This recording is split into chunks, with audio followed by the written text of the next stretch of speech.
Jadi yang saya bakal tanyakan itu Pak tentang novel ini sendiri, Bapak kilas-kilas cerita tentang Padmi aja Pak ya? Ya. Pertama, novel ini mengangkat. Silakan Pak.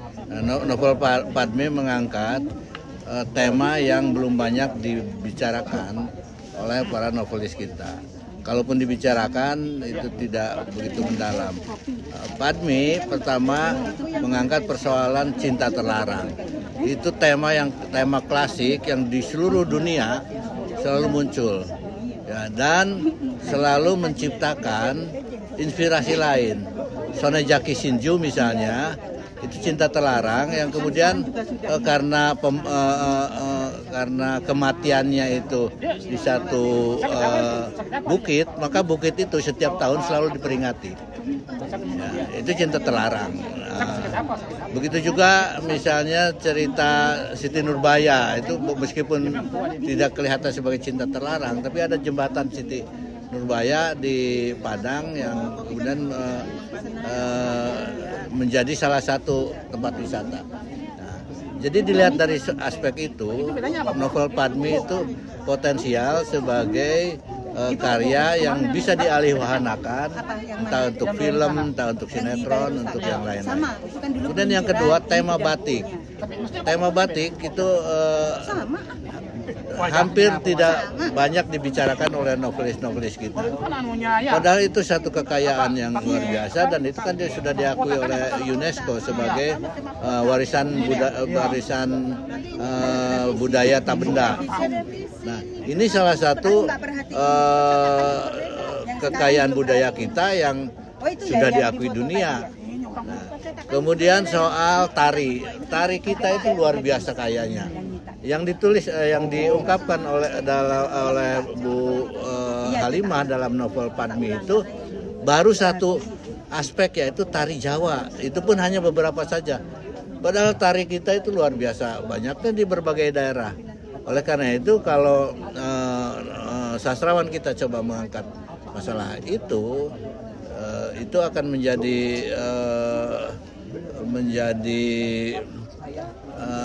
sesuatu yang penting ya, dan kemudian menarik perhatian masyarakat dunia. Ya. Hal-hal itulah yang saya kira menjadi salah satu novel, menjadi salah satu kelebihan dari novel Padmi ini.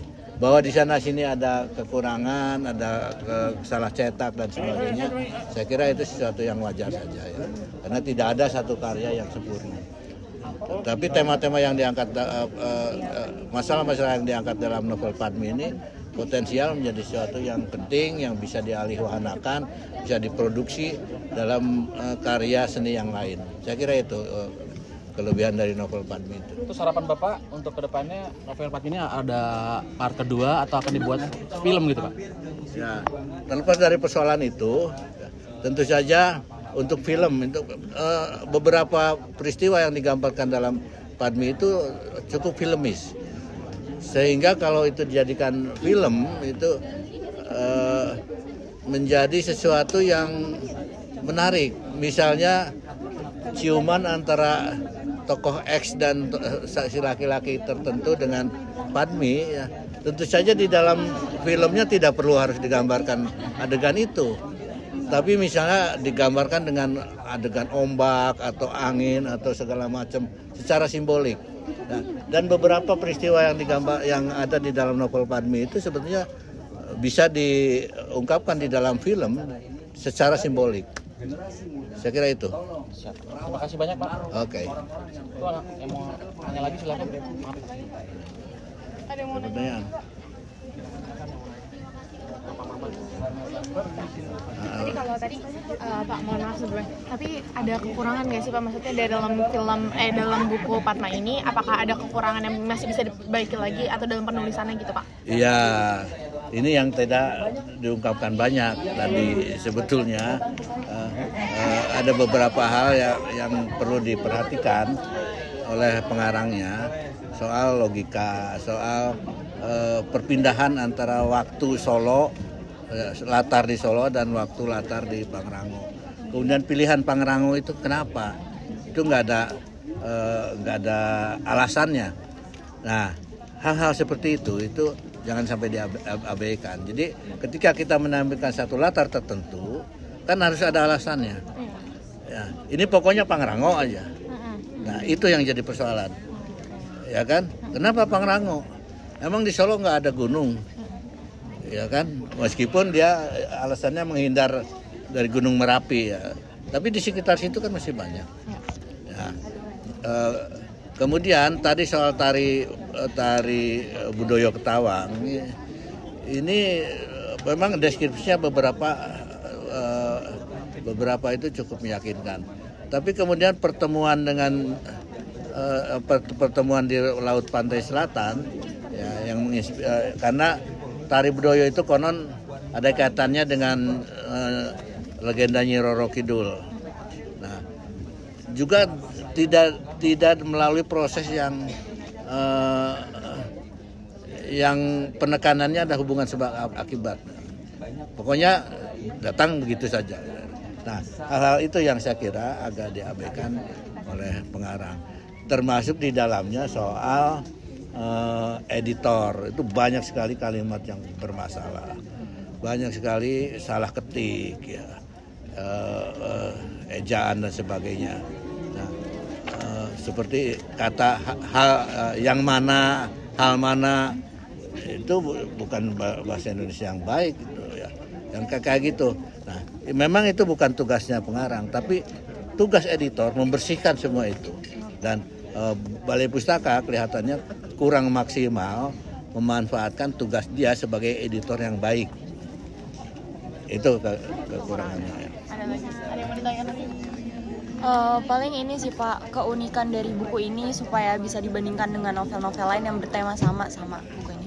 Ya betul. Nah, keunikannya tadi dia mengambil tema yang tidak dieksploitasi oleh pengarang lain. Canting misalnya karya Arswendo itu kan sebetulnya simbol batik.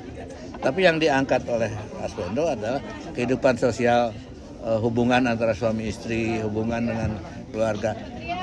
Batiknya sendiri nggak muncul. Nah, ini ada deskripsi tentang batik, tentang sejarah batik. Nah, sayangnya kemudian itu tidak diintegrasikan ke dalam peran tokoh-tokohnya. Tari juga banyak juga di dalam novel itu soal tari. Beberapa di antaranya memang diungkapkan, ya, diintegrasikan kepada tokoh-tokohnya. Nah, tetapi lalu fungsinya apa? Ya kan, batik, tari. Nah itu yang belum secara tajam ya menjadi pesan novel itu. Jadi sepertinya gelambiar. Itu salah satu kekurangan.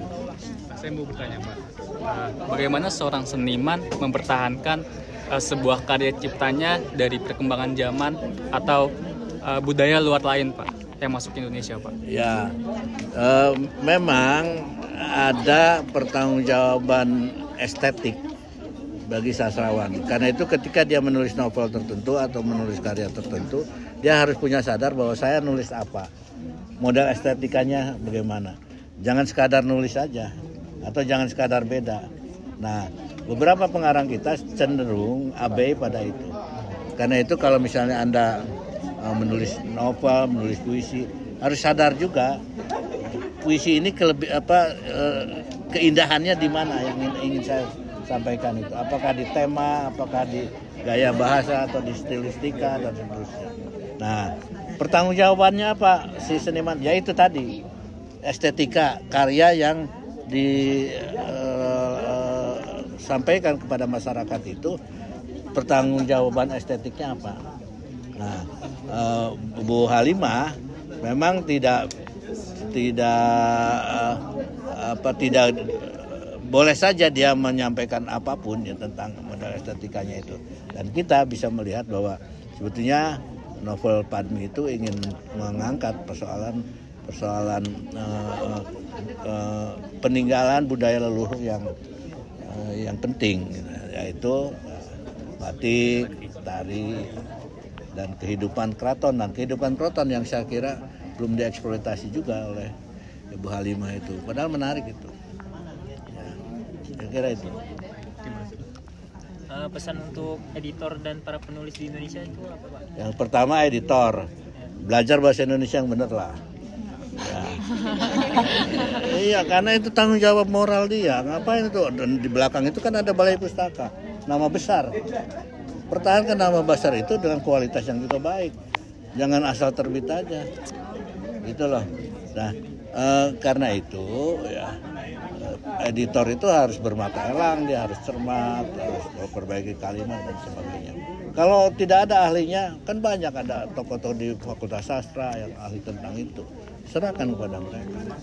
Itu. Ya, nah, sastrawan, ya, pesannya ya di sekitar kita banyak sekali hal yang bisa jadikan tema. Nah, bagaimana kemudian tema yang sederhana itu bisa diangkat menjadi tema yang luar biasa. Soal tari, kan kita banyak yang tahu tentang tari, ya nggak? Tapi bagaimana tari itu kemudian dieksploitasi menjadi tema yang menarik. Kira-kira gitu. Oke ya? Oh, gitu. Ya. Mungkin depan lagi. Nggak ada ya. Mungkin sekian. Terima kasih banyak. Ya,